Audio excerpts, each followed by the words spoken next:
Hi hello friends, welcome to Bigg Boss full highlights. Friends, మరి ఈరోజు చూసుకున్నట్టయితే దివి నిన్న లాస్ట్ ఇయర్ నువ్వు చేసిన ఫుడ్ తినడం వల్ల మోషన్స్ అవుతున్నాయి అనే రీజన్ చెప్పి నామినేట్ చేసింది కదా. సో దానివల్ల ఈరోజు వచ్చేసి లాస్ట్ ఇయర్ చాలా ఏడవడం జరుగుతుంది గంగవ్వ దగ్గర కూర్చొని ఉన్నప్పుడు.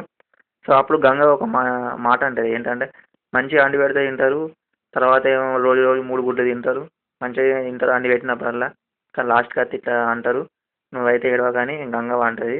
అయితే నాకు కూడా అక్కడ కరెక్టే అనిపించింది. ఎందుకంటే చేసినప్పుడు అండి పెట్టినప్పుడు ఏమో మంచిగానే తింటారు, లాస్ట్కి వస్తే ఏమో ఇలా మాటలు అంటారు అని నాకు కూడా అనిపించింది. మళ్ళీ తర్వాత అయితే దివి మళ్ళీ లాస్ట్ చేతో అంటది, అక్కని అయితే జెన్యున్గా నిన్ను ఆ రీజన్తో నామినేట్ చేయాలనుకోవడం లేదు, ఐఎమ్ సారీ అని అంటది.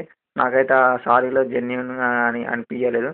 ఎందుకంటే కావాలనే నామినేట్ చేసి మళ్ళీ నేను ఆ రీజన్తో నేను నామినేట్ చేయాలనుకోవడం లేదు, ఏదో కోపంలో చేస్తానని అంటుంది. సో అక్కడ నాకు ఫేక్ అనిపిస్తుంది దివి వచ్చేసి. మళ్ళీ నెక్స్ట్ వచ్చేసి అమ్మ రాజశేఖర్ మాస్టర్ నోయల్ నామినేట్ చేసినందుకు చాలా ఫీల్ అవుతాడు. నాకైతే ఇక్కడ ఏమనిపిస్తుందంటే, అమ్మ రాజశేఖర్ మాస్టరు తనకి ఫేవర్గా ఉండే వాళ్ళతోని మంచిగా ఉంటాడు, తనకి ఎవరైనా కొంచెం అగెనిస్ట్గా మాట్లాడినా వాళ్ళని నామినేట్ చేసినా చాలా ఫీల్ అవ్వడం, వాళ్ళ గురించి అగెనిస్ట్గా మాట్లాడడం చేస్తుందని నాకు అనిపిస్తుంది. ఎందుకంటే మనం అంతకుముందు లాస్ట్ వీక్లో చూసుకున్నట్టయితే, సో అభిజిత్ రోబో టాస్క్లో అభిజిత్ని అనడం జరిగింది, అభిజిత్ మీద ఫీల్ అవ్వడం జరిగింది. మళ్ళీ లాస్ట్ వీక్లో చూసుకున్నట్టయితే సోహెల్ మీద ఫీల్ అవ్వడం జరిగింది, మరి ఈ వీక్లో వచ్చేసి నోయల్ మీద ఫీల్ అవ్వడం జరిగింది. మరి అమ్మ రాజశేఖర్ మాస్టర్ తనని ఎవరేమన్నా అంటే చాలా ఫీల్ అవుతాడు. మరి నిన్న ఆర్యానా గ్లోరీని అలా అన్నప్పుడు ఆర్యానా గ్లోరీ ఫీల్ అవ్వలేదా? తన ఫీలింగ్స్ మాత్రం అందరూ రెస్పెక్ట్ ఇవ్వాలి, కానీ ఇతరుల ఫీలింగ్స్ మాత్రం అమ్మ రాజశేఖర్ మాస్టర్ని రెస్పెక్ట్ ఇవ్వడని నాకైతే అనిపిస్తుంది. అలాగే మనం చూసుకున్నట్టయితే అభిజిత్ అఖిల్ వీళ్ళ మధ్యలో ఇవాళ కూడా డిస్కషన్ జరిగింది. సో నేను దీని గురించి ఎక్కువ డిస్కస్ చేయకూడదని అనుకుంటున్నా. ఎందుకంటే డైలీ వాళ్ళు చూపెడుతున్నా నాకు చెప్పనీకి నాకు కూడా బోర్ కొడుతుంది. అందుకే ఈ విషయం మీద నేను ఎక్కువ మాట్లాడుకోదలుచుకోలేదు. సో ఫ్రెండ్స్, ఈ వారం వచ్చేసి బిగ్ బాస్ వాళ్ళకి ఇచ్చిన టాస్క్ ఏంటంటే బీబీ హోటల్. ఈ టాస్క్లో వచ్చేసి హోటల్ మేనేజ్మెంట్ అంతా ఒక టీం అండ్ అతిథులు అందరూ ఒక టీం. మరి అలాగే మనం చూసుకున్నట్టయితే ఇదే టాస్క్లో అవినాష్కి వచ్చేసి ఒక సీక్రెట్ టాస్క్ ఇవ్వడం జరిగింది. అదేంటంటే హోటల్ మేనేజ్మెంట్ వాళ్ళ టీంలోనే ఉంటూ వాళ్ళ ప్లాన్ అన్ని చెడగొట్టాలి, హౌస్లో అతిథులు వాళ్ళకి స్టార్స్ ఇవ్వకుండా చేయాలి అనేది ఒక సీక్రెట్ టాస్క్ అవినాష్కి ఇవ్వడం జరిగింది. సో ఇక్కడ మన ఈరోజు టాస్క్లో చూసుకున్నట్టయితే ఇక్కడ ఎవరు బాగా పర్ఫామ్ చేశారనుకుంటే మన అవినాష్ అని చెప్పచ్చు. ఎందుకంటే తనకి ఇచ్చిన టాస్క్ ప్రకారంగా మనం చూసుకున్నట్టయితే తను చెడగొట్ట ప్లాన్లోనే ఉన్నాడు.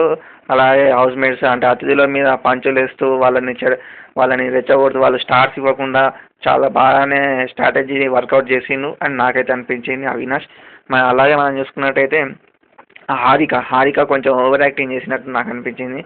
ఎందుకంటే మళ్ళీ ఇంకొకటి రీజన్ ఏంటంటే, హారిక ఫస్ట్ బీబీ హోటల్లోకి ఎంటర్ అయినాక హోటల్ మేనేజ్మెంట్ తనకి రిసీవింగ్ చేసుకుంటారు. తర్వాత కానీ మళ్ళీ ఆర్యానా ప్రిన్సెస్ వస్తుందని చెప్పడంతోనే అందరూ హారికని ఎవరు పట్టించుకోకుండా అందరూ ప్రిన్సెస్ దగ్గరికి వెళ్ళడం జరుగుతుంది. సో అక్కడ హారికకి నిజంగానే బాగా మండినట్టున్నది, తనకు పర్సనల్గా కూడా మండిందని నాకు అనిపిస్తుంది. ఎందుకంటే తను బయట బీబీ హోటల్ నుంచి బయట వెళ్ళి గార్డెన్లో కూర్చున్న తర్వాత నోయల్తో అనడం జరుగుతుంది, నేను ప్రిన్సెస్ బయటికి వస్తానే నేను లోపలికి వస్తాను, అప్పటిదాకా నేను లోపలికి రాను అని అక్కడ అంటుంది. ఆ డైలాగ్ విన్నప్పుడు నాకు అర్థమవుతుంది, ఓహో తన పర్సనల్గా కూడా హారిక హర్ట్ అయిందని నాకైతే అక్కడ అనిపించింది.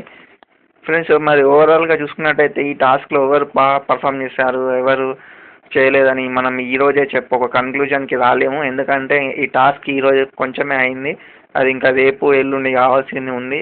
మనం అప్పటి వరకు మొత్తం ఎవరి తప్పు ఎవరి రైట్ ఎవరు బాగా పర్ఫామ్ చేస్తారని చెప్పలేమని నేనైతే నాకు అనిపిస్తుంది. సో ఈరోజు వచ్చేసి ఇది highlights friends. Okay, bye friends, good night.